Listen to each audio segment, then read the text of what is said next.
Ini adalah fungsi yang melewati 3 titik tadi. Sehingga kalau kita integralkan, dia keluarlah ini ya. Kita integralkan ini. Ya, secara eksak kita akan dapatkan H/3 kali fx0 tambah 4fx1 plus x2. Atau ini, kalau sepertiganya masukkan ke dalam, maka fx0 tambah 4 fx1 plus x2 dibagi 6. Ya, hanya sekarang jadi sama dengan B per A dibagi 2. Ya, makanya 6. Makanya di sini jadi 6 ya, karena sepertiga ini dijadikan dengan setengah ini. Jadi 6. Nah, inilah yang disebut dengan sepertiga Simpson, 1/3 Simpson. Kenapa demikian? Kenapa namanya ada 1/3-nya, ada sepertiganya? Karena ada faktor bagi 3 di sini. H/3. Ya. Maka itunya menjadi 1/3 Simpson. Nanti ada juga 3/8 Simpson. Ya, tidak 1/3, tidak sepertiga, tapi 3/8. Ya. Nah, itu lain lagi nanti pendekatannya. Tapi prinsipnya sama. Ya. Kemudian ini adalah kesalahan-kesalahannya. Nanti nggak usah kita lihat dulu. Ya. Nah, jadi misalnya kita punya yang tadi, fungsi yang tadi itu, yang sudah kita hitung tadi, nilai eksaknya. Kita tahu benar integralnya berapa, 1,6405333. Ya. Nah, sekarang kita pakai aturan Simpson di sini. Ya. Kalau F0 sama dengan F0 adalah 0,2, kita tahu F0,4 adalah 2,456, F0,8 adalah 0,232. Ya. Sehingga menggunakan persamaan sebelumnya, yang kita peroleh adalah ini. 0,8 kalikan dengan 0,2 tambah 4 kali. Ya, yang di tengah tambah 0,232 dibagi 6, hasilnya adalah 1,367467. Ya, kalau kita hitung, itu errornya, kesalahannya adalah 16,6%. Jadi kelihatan di sini bahwa bahkan dengan satu segmen saja, ya, kesalahannya itu jauh turun, 16,6%. Meskipun di sini ada 3 titik yang kita hitung ya. Jadi ini kalau sama-sama 3 titik, kalau pakai aturan trapesium tadi masih 30-an% ya. Kalau pakai 1/3 Simpson rule hingga 16%. Ya. 16,6%. Jadi kira-kira dengan sepertiga Simpson, kira-kira ketepatannya itu 5 kali lebih tepat daripada aturan trapesium yang sebelumnya. Ya. Nah, jadi ini yang nanti akan kita pakai. Yang lain-lain, silakan. Ini kemudian bisa juga, bisa tinggalkan modul ini. Bisa juga aturan sepertiga Simpson tadi, ya, itu dilakukan dengan banyak segmen, bisa lebih akurat lagi. Ya, dengan banyak segmen, jadi yang kita peroleh itu adalah seperti tadi, ya. Semua dijumlah, ya. Hasilnya adalah ini. I sama dengan B minus A dibagi 3N, kalikan dengan B minus A dibagi 3N ini sebenarnya sama dengan H/3. Ya. Sama dengan H/3. Karena B minus A dibagi 3 itu adalah H. Jadinya, B minus A dibagi N itu adalah H. Jadi ini sebenarnya adalah H dibagi 3. Dan yang kita hitung adalah di ujung-ujung fx0 dan fxn sebelah kanan. Nah, yang di tengah tergantung ya. Kalau I-nya itu ganjil, I-nya 1, 3, 5, 7, dan seterusnya, kita kalikan 4. Kalau dia genap, 2, 4, 6, kita kalikan 2. Ya. Jadi itulah inilah yang disebut dengan aturan sepertiga Simpson. Ya. H/3 dikalikan dengan ujung-ujung dikalikan 1, fx0, fx. Yang lain tergantung, kalau dia ganjil dikalikan 4, kalau dia genap dikalikan 2. Oke, itu adalah aturan sepertiga Simpson dengan segmen banyak. Ya, kita bisa menggunakan itu dengan n sama dengan 4, persamaan yang sama tadi, tapi n-nya sama dengan 4, cuma pakai sepertiga Simpson rule ya. 1/3 Simpson rule, aturan Simpson sepertiga. Nah, kalau n sama dengan 4, berarti h-nya sama dengan 0,2, ini yang kita peroleh. 0, 0,2, 0,4, 0,6, 0,8. Sehingga I-nya adalah 0,2, kalau 0,2, 1,288, dan seterusnya. Sehingga integral tersebut adalah 0,8 dibagi 4, dibagi lagi 3, kalikan dengan yang ini, ujung-ujungnya adalah 0,2 dan 0,232. Ya, sedangkan kalau dia ganjil seperti ini ganjil, jadi dikalikan 4. Ya, ini genap dikalikan 2. Ini adalah ganjil dikalikan 4, mulai dijumlahin ini, ini. Ini adalah ujung, jadi tidak dikalikan apa-apa, atau dikalikan 1. Sehingga dapatnya adalah 1,623467. Oke. Ya. Satu lagi yang harus saya lupa tadi menjelaskan, bahwa kalau 1/3 Simpson rule itu n-nya harus genap, ya, tidak boleh ganjil.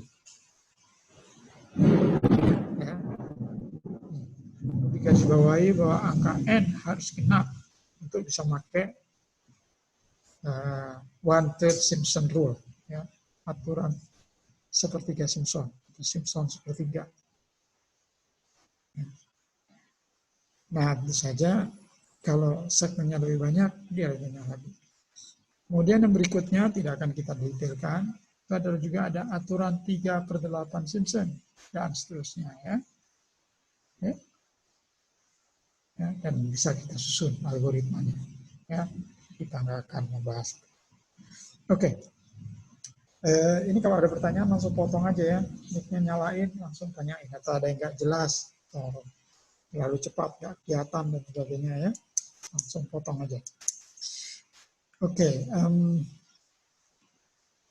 itu adalah sedikit tentang integrasi numerik ya. Sebanyak yang bisa dijelaskan tentang integrasi numerik ini, tapi tidak akan kita bahas ya. Yang akan kita bahas. Nah, kita kembali ke PowerPoint kita tadi.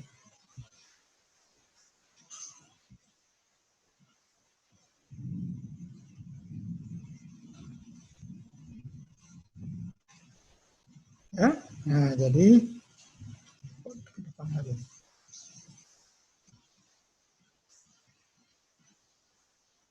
Jadi ini tadi yang sudah kita bahas ya. Jadi itu adalah integrasi numerik. Oke. Nah, berikutnya yang kita akan bahas adalah tentang beban sembarang tadi. Ini sebenarnya juga mengulang ya, mengulang dari hari Selasa yang lalu. Ya, ini yang tadi sudah kita tunjukkan. Ya. Oke, integral Duhamel, kemudian ada 3 yang sudah kita bahas, beban tangga. Ya, ini adalah penyelesaiannya. Kalau nggak pakai redaman, kalau pakai redaman, ini penyelesaiannya. Nah, ini yang mungkin belum kita bahas. Begitu kita masuk ke beban persegi, ya, Kalau tadi yang bebannya konstan, ya, yang fungsi tangga, yang beban tangga, ya, ini hanya seperti ini, ya, ini, ya. Memang kita bisa sebut sebagai ada. Jadi kalau kita lihat di sini, ya, bebannya ini, UT is equals to UST dikalikan dengan suatu fungsi tertentu, ya. Padahal UST ini adalah simpangan kalau seandainya bebannya itu tidak ada faktor T. Ya, jadi seandainya P0 ini bebannya ini dari minus tak hingga T sampai plus tak hingga T, ya, kita katakan itu adalah statik, ya kan? Masalah statik itu tidak ada faktor waktu. Tidak ada faktor waktu itu artinya bahwa bebannya ada sejak waktu minus tak hingga sampai plus tak hingga, ya, dari sejak awal sampai nanti itu ada terus bebannya, ya. Nah, dalam hal beban statik seperti itu kita sebut saja, ya, simpangannya adalah simpangan statik ini, ya. Simpangannya adalah simpangan statik. Oke. Nah, jadi kita bisa mengatakan juga bahwa sebenarnya simpangannya itu adalah sama dengan simpangan statik, tapi dikalikan dengan faktor ini nih, 1 minus omega T. Ya. Jadi kalau dia masuk unsur dinamis semacam ini, dia itu sama dengan statisnya sebenarnya, tapi ada faktor 1 minus cos omega T. Sini. Yang kalau diplot, dia bentuknya begini. 1 minus cos omega T itu. Maksimumnya ada di 2. Ya. Ini sudah ada, jadi ini adalah slide terakhir. Ya. Nanti setelah itu kita break dulu selama 20 menit. Itu artinya kita akan sambung lagi jam setengah 4, 15.32. Oke. Nah, tapi sedikit lagi yang ini. Jadi sebenarnya apa pengaruh dari beban dinamis itu? Pengaruhnya terhadap beban statis adalah ada perkalian. Dikalikan dengan 1 minus cos omega T. Yang kalau digambar adalah ini. Dan ini adalah maksimumnya 2. Maksimumnya 2. Jadi gara-gara ada faktor T, kita dapatkan simpangan yang 2 kali lebih besar daripada simpangan statik. Kalau simpangan statik kan di sini dia lurus, ya. Kalau dinamik dia jadi naik, turun, ya. Padahal bebannya sekali aja bekerjanya, ya. Terus, oke. Nah, itulah sebabnya kenapa kalau kita nyabut paku tidak bisa, misalnya ada paku tancap di papan, ya, kita tarik, nggak bisa, nggak kuat kita. Apa yang kita lakukan? Kita goyang-goyang, kita kasih beban dinamis. Kenapa demikian? Karena dengan memberikan beban dinamis ada faktor 1 minus cos omega T yang kita taruh di situ. Jadi dengan gaya menarik paku yang sama, kita dapatkan simpangannya 2 kali daripada yang biasa. Kalau kita coba cabut begitu saja, mungkin tidak bisa. Kalau kita kasih beban dinamis, kita dapatkan simpangan 2 kalinya, makanya bisa tercabut itu pakunya. Ya. Oke, sampai di situ dulu.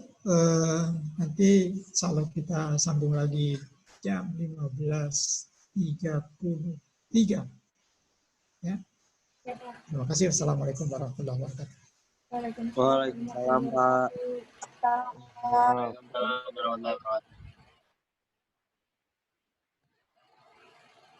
Ini saya biarin aja nyala ya.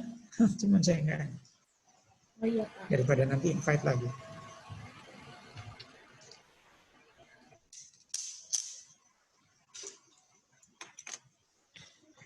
Dua. Waalaikumsalam warahmatullahi wabarakatuh. Kita mulai lagi ya. Rica sudah boleh mulai merekam lagi. Ya Pak, sudah saya rekam. Ya, jadi ini yang tadi sebenarnya sudah tentang ringkasan hasil dari integral Duhamel ya. Ini kalau bebannya beban tanggal ya, di mana ada pembesaran sebesar 1 minus cos omega T terhadap simpangan statik ya, UST. Oke. Sedangkan yang di bawah ini adalah kalau dia ada redamannya. Oke. Nah, kalau kemudian beban persegi bagaimana? Kalau beban persegi ya, dia adalah gabungan ya. Kalau bebannya persegi seperti ini, bekerja dari 0 sampai TD, ya, setelah itu tidak ada, maka tentu saja dari 0 sampai TD ini sama dengan beban tangga tadi. Sedangkan setelah TD, dia bergetar bebas karena gayanya sudah tidak ada lagi. Ya, makanya kemudian, oke, kalau T lebih kecil dari TD, dia ada 1 minus cos omega T. Ya, begitu tidak ada TD lagi, ya, maka akhir dari sampai TD ini pada saat TD itu menjadi simpangan awal. Ya. Simpangan pada saat TD itu adalah simpangan awal buat getaran bebas yang sini, yang berikutnya. Ya. Begitu juga dengan kecepatan. Kecepatan pada saat TD itu adalah kondisi awal, ya, initial condition dari getaran bebas setelah TD. Ya, makanya kemudian bisa dirumuskan bahwa ya UT kalau T-nya lebih besar dari TD itu adalah F0 per K kali cos omega T minus TD minus cos omega T. Ya, oke. Nah, lalu kemudian ya dari sini kita bisa katakan bahwa oke, kalau bebannya persegi berarti dynamic load factor-nya ya faktor yang harus dikalikan terhadap jadi DLF ini, DLF yang ini nih. DLF ini nih.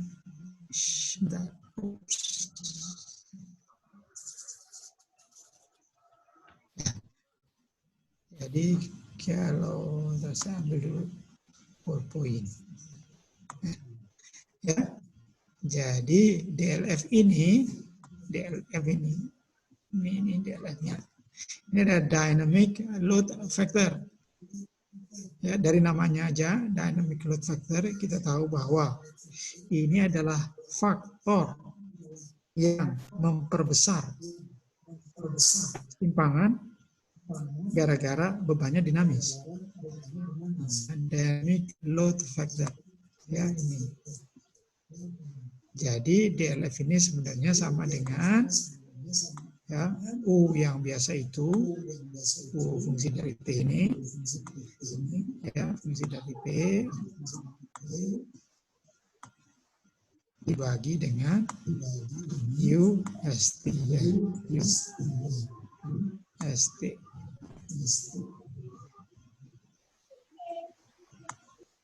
Ya, ups, bagi dengan UST. Itu ada dynamic load factor. Ya, jadi dynamic load factor untuk T kurang dari TD ini adalah yang ini. Ya, kalau T-nya lebih besar dari TD, ini. Ya, nah oke, itu adalah ceritanya. Tapi belum berhenti sampai situ ceritanya. Orang sipil biasanya sukanya nyari maksimum-maksimumnya aja karena untuk keperluan desain kan.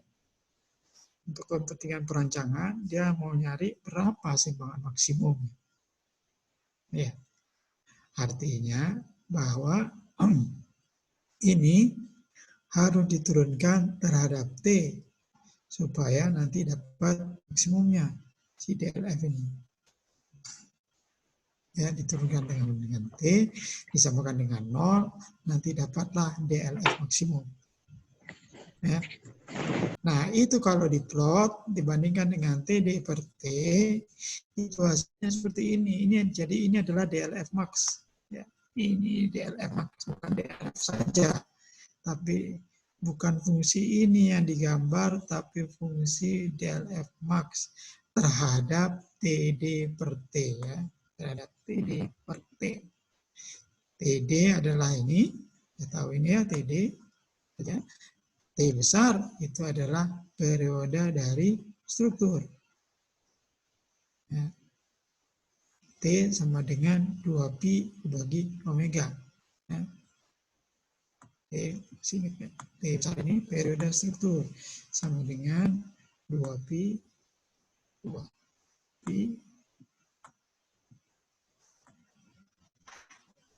ya, bagi dengan omega. Ya, itu adalah T. Oke, nah muncullah grafik seperti ini yang tidak kita lihat di fungsi tangga, di beban tangga tadi. Baru muncul setelah kalau kita berhadapan dengan beban persegi. Ya, kita punya grafik semacam ini. Ini adalah DLF max, jadi maksimum dari ini kalau kita punya bermacam-macam T. Oke. Jadi T-nya ini adalah bermacam-macam struktur, ya. Oke. Jadi ini adalah TD per TD. Jadi sebenarnya ini bisa kita bilang begini, omega. Jadi dari sini ya, dari sini kita bisa bilang bahwa oh kalau gitu omega, ya omega sama dengan 2pi per T. Ya. 2pi dibagi dengan T. Ups. Dibagi dengan T. Ya. Jadi persamaan ini adalah 1 ya, minus cos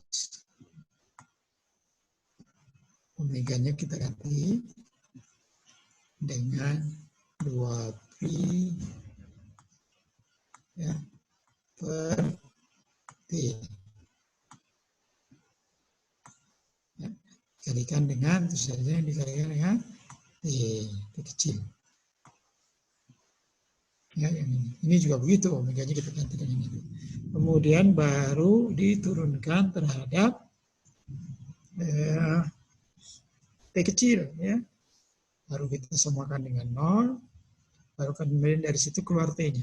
T-nya berapa yang membuat DLF ini jadi maksimum. Dan kita plot, ya, dapatlah fungsi ini. Ya, dapat fungsi ini. Oke, nah fungsi inilah yang kita sebut dengan respon spektral chart. Ya, respon spektral chart itu apa? Kurva sebenarnya yang menunjukkan ya besarnya simpangan maksimum dibandingkan dengan simpangan statiknya. Simpangan maksimum. Jadi kalau selama ini kita belajar yang disebut dengan time history analysis. Ya, time history analysis. Ya, susah seperti ini. Time history. Atau misalnya adalah analisis riwayat waktu. Time history itu diterjemahkan dengan riwayat waktu. Ya. Selama ini kita belajar ini, time history, ya. Makanya kemudian di tugas-tugas juga ditanyakan kan, berapa simpangan pada saat T sama dengan 1, saat T sama dengan 2, saat T sama dengan dan seterusnya. Ya, sampai 50 detik atau sampai berapapun. Itu adalah time history analysis. Nah, kita sekarang punya analisis yang lain. Ya, yaitu namanya spectral analysis. Ya, ini spektral ini. Spectral analysis. Spectral analysis itu apa? Spectral analysis itu adalah berapa respons maksimum, maksimumnya doang, ya, terhadap T tapi terhadap berbagai T, terhadap berbagai TD, terhadap berbagai T besar, ya, makanya ini di sampingnya adalah TD per T, ya. Nah ini adalah spektral yang kita punya kalau bebannya adalah beban segi 4. Ya. Jadi dengan kata lain seperti ini kita bacanya bahwa oke, kalau TD per T-nya sama dengan 0,2 misalnya, ya, maka simpangan maksimum yang kita peroleh karena bebannya dinamis bentuknya segi 4 adalah ini. Sekitar 1,17 atau 1,18, ya, sekitar itu. Ini adalah simpangan maksimum 1,17 atau 1,18 dikalikan dengan simpangan statiknya. Simpangan statik tentu saja adalah gampangnya berapa besarnya F0, ya,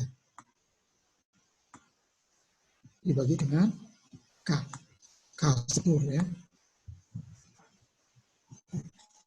Ini adalah US. Oke. Oke, jadi itu adalah respons spectral chart untuk beban persegi, ya, yang tergambar. Kemudian bagaimana kalau bebannya tidak lagi persegi, tetapi segitiga menurun seperti ini? Ya, segitiga menurun seperti itu.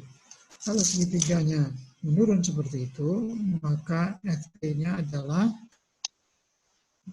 F0 kali 1 minus T per TD untuk T sama dengan atau lebih kecil dari TD.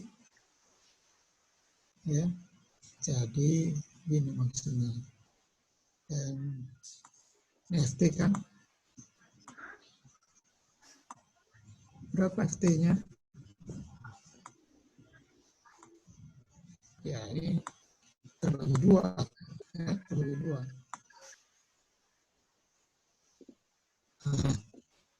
Bagi 2. Ya, yang ini tentu saja akan sama dengan 0. Ya, selama T lebih besar dari TD.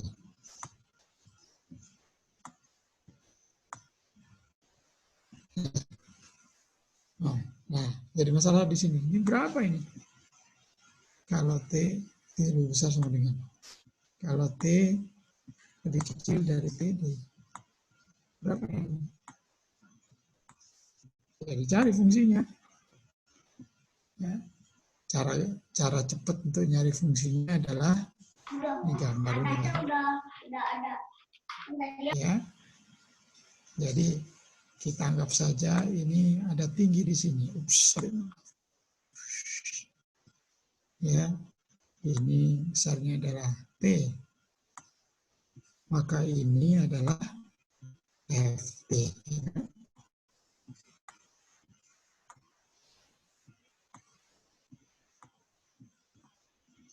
Oke, tingginya ini dari sini ke sini itu adalah FT. Ya. Nah, pakai perbandingan segitiga kita tahu bahwa, ya, lihat segitiga ini, kita tahu bahwa yang namanya FT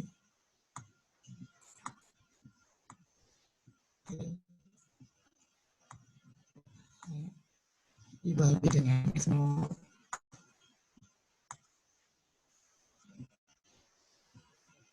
sama dengan ini kecil ini, atau saya pindah ya, saya pindah ke kertasnya. Jadi di situ saya juga nggak bisa nulisnya juga jadi tulisan saya jelek sih, tapi di situ lebih parah. Oke. Stop sharing dulu ya. Stop sharing. Di sini saya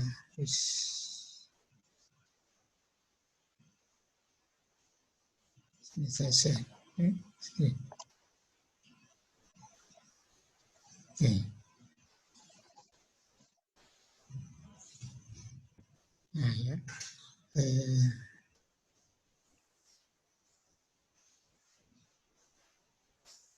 Ya.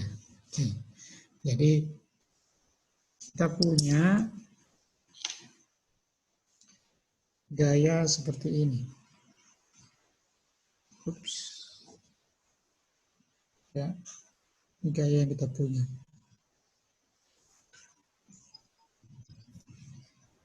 Ini adalah T, D. Ini adalah F, 0. Ini ke sana adalah F, T. Sini adalah T. Nah, bagaimana fungsinya? Tarik aja ke sini. Kalau ini T, ya, titik ini adalah T, maka tinggi ini nih, tingginya, ini adalah F, T, ya. Nah, lihat aja perbandingan segitiga ini.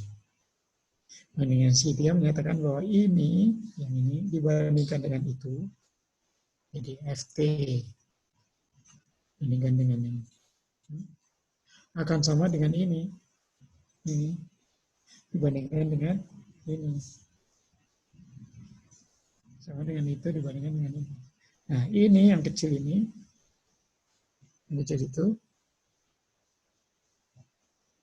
oh, di rumahnya, ada yang listriknya mati di rumahnya. Oh, hujan ya? Ya, nanti lihat aja rekaman. Ini adalah TD minus T dibagi dengan ini tadi, bagi dengan dari sini ke sini, yaitu TD. Sama dengan 1 minus T per TD. Jadi dengan demikian FT T sama dengan F0 kalikan dengan 1 minus T per T. Ya, dengan kata lain, fungsi segitiga begini ini, fungsi segitiga seperti ini adalah F T yang kedua begini, ya, satunya adalah F0 kali 1 minus T per TD, ini jika T-nya adalah lebih kecil dari TD, ya, atau sama dengan 0 jika T-nya lebih besar sama dengan, itu adalah fungsi segitiganya kalau turun. Oke. Ya. Nah, kembali ke laptop.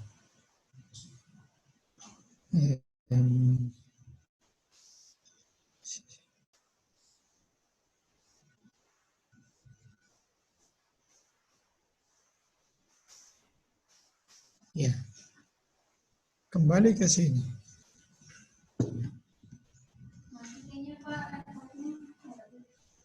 Kembali ke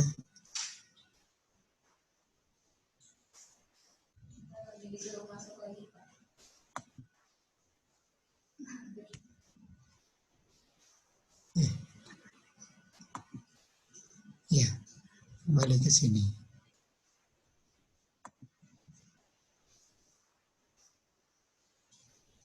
Ya. Jadi kalau untuk bentuknya bebannya segitiga ini, DLF maksimumnya sekarang bentuknya seperti ini. Jadi ini adalah respon spektral chart untuk beban yang segitiga. Jadi DLF, tapi DLF-nya DLF maksimum ya. DLF-nya adalah DLF maksimum. Oke, yang bisa dituliskan tanpa satuan semacam ini 2Pi per T, T per T gini. Ya, dan inilah gambarnya. Tapi ini adalah DLF aslinya ya, bukan DLF maksimum. Kalau DLF maksimum berarti ini harus diturunkan dulu terhadap T, disamakan dengan 0, dapat harga T, kemudian dimasukkan di sini. Ya. Nah, itulah yang kita peroleh. yang kita dapatkanlah kurva semacam ini untuk beban segitiga. Jadi ini adalah respon spektral chart. Oke. Kalau ada pertanyaan sekali lagi langsung potong ya.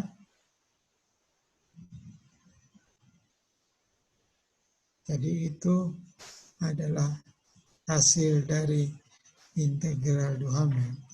Kemudian kenapa hang?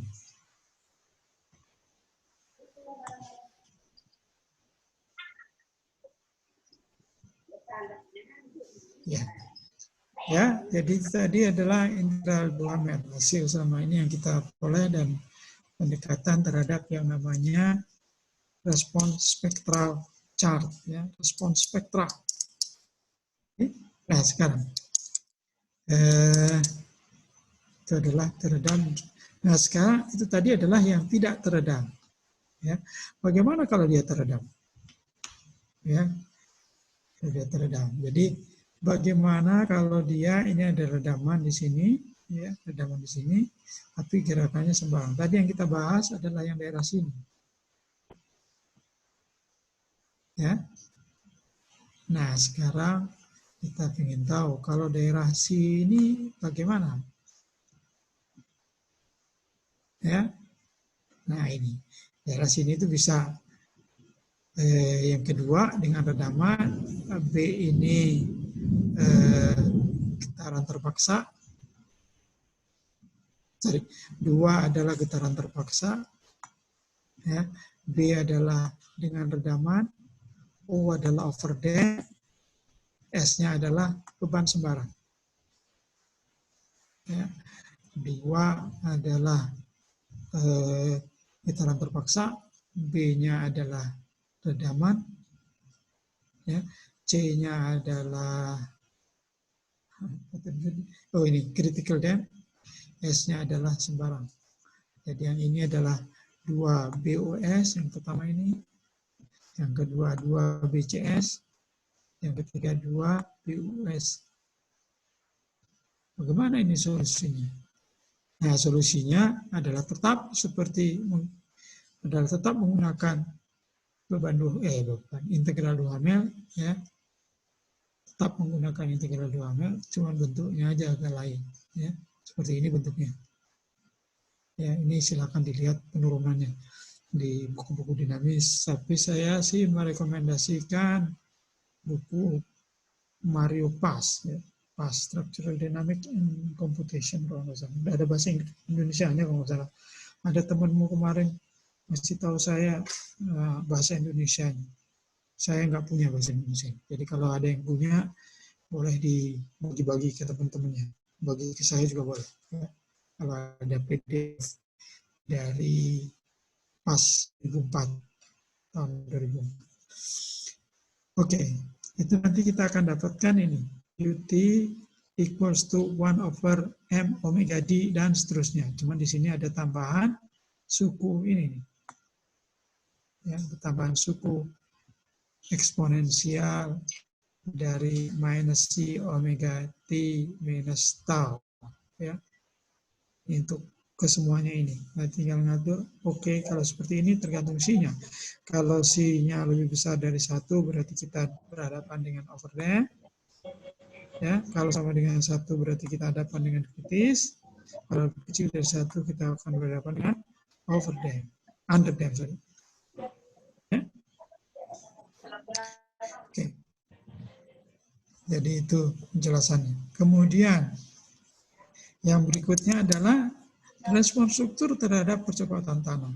Jadi selama ini yang sudah kita pelajari, ya, itu adalah kalau gayanya bekerja, ya, kalau gayanya bekerja, jadi misalnya ini portal yang kita cintai ini, ya sampai sini lah, ya, kita punya gini. Nah, selama ini yang sudah kita bahas itu adalah kalau ada gaya di sini, ya, yang besarnya adalah F. Oke.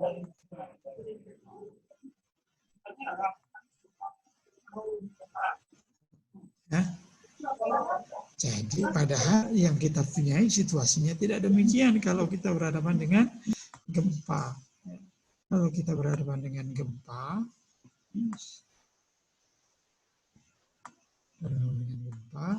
ini yang terjadi adalah tanahnya itu mengalami percepatan, tanahnya goyang, tanah bergetar.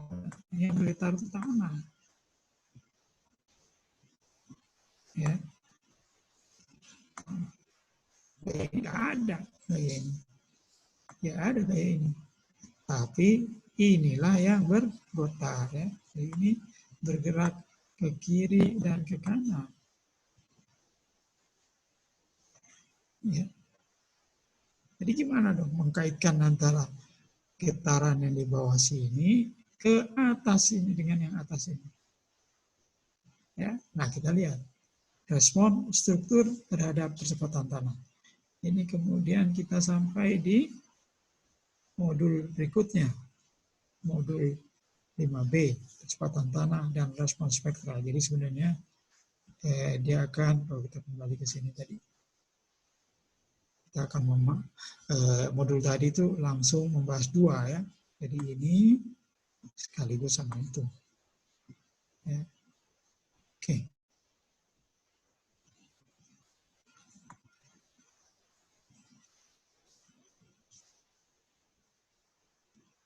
Oh, bisa muncul. Oke.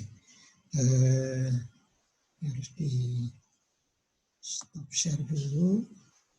Kemudian